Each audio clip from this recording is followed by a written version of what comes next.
Aujourd'hui, on va parler coup de foudre, étincelle et fractale lumineuse.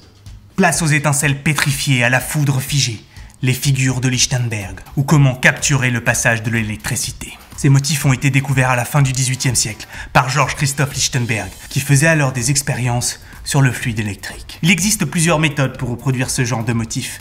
La première consiste à appliquer une forte décharge en un point d'un bloc d'acrylique, de plexiglas ou de verre, juste ici en l'occurrence. Le plus efficace est encore de placer la plaque dans un accélérateur de particules, puis patienter un peu le temps qu'elle accumule plusieurs millions de volts d'électricité. En traversant le matériau, le courant a créé des points de fracture, des points de fragilité. Ne reste plus alors qu'à révéler ces zones de faiblesse. Pour cela, venez donc frapper légèrement le plexiglas avec un marteau au point de faiblesse.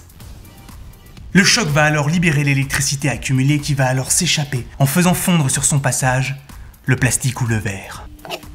Voyons à quoi ça ressemble d'un peu plus près.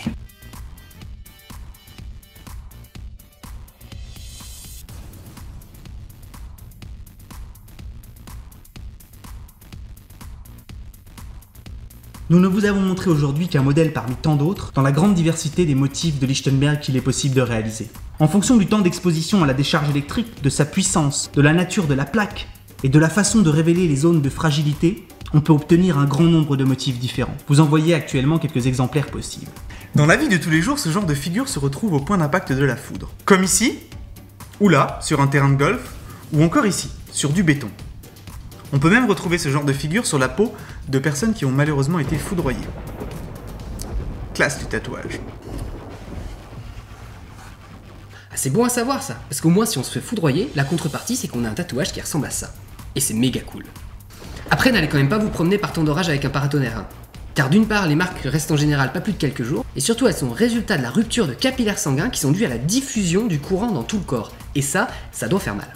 Douloureux avec de grosses séquelles, si ce n'est pas mortel. En utilisant un voltage moins élevé, on peut aussi produire des figures équivalentes sur du bois. Cette fois-ci, il suffit de balancer autour de 15 000 volts sur une planche de bois imbibée de solution saline. Petite précision, ne vous lancez pas dans une pareille entreprise sans avoir de solides compétences en électricité, ça peut être très dangereux. Après, le résultat est quand même super beau. Carrément. Sinon, au point d'impact de la foudre, on peut trouver ce genre de truc. Les fulgurites, aussi connus sous le nom de pierre de foudre ou verre d'éclair. Ce sont des morceaux de verre naturels, mais pas suffisamment purs pour être transparents. Ils se forment quand un éclair vient frapper le sol.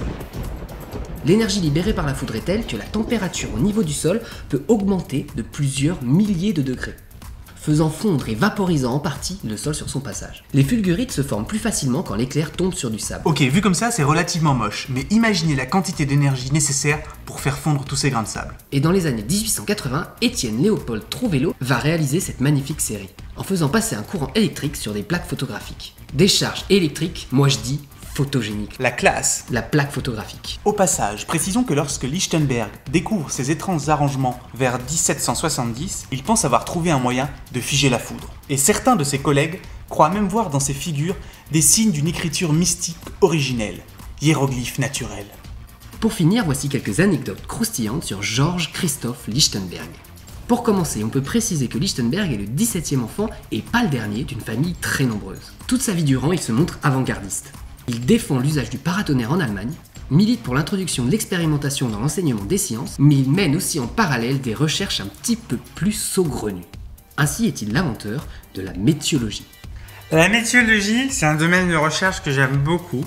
C'est la science consacrée à l'étude des effets d'une consommation excessive, le mot est très important, de vin sur l'expression humaine et les rêves qu'ils engendrent.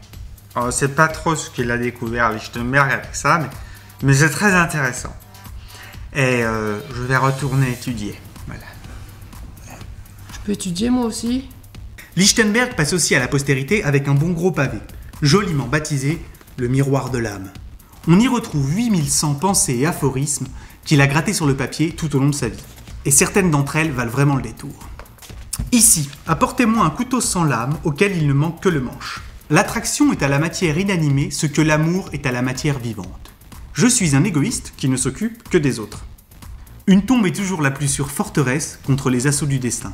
Les arguments ne sont souvent, et la plupart du temps, que des expositions de prétention colorant de légitimité et de rationalité ce que l'on aurait fait de toute façon. Va falloir la digérer celle-ci. Ça va être compliqué. Merci Lichtenberg.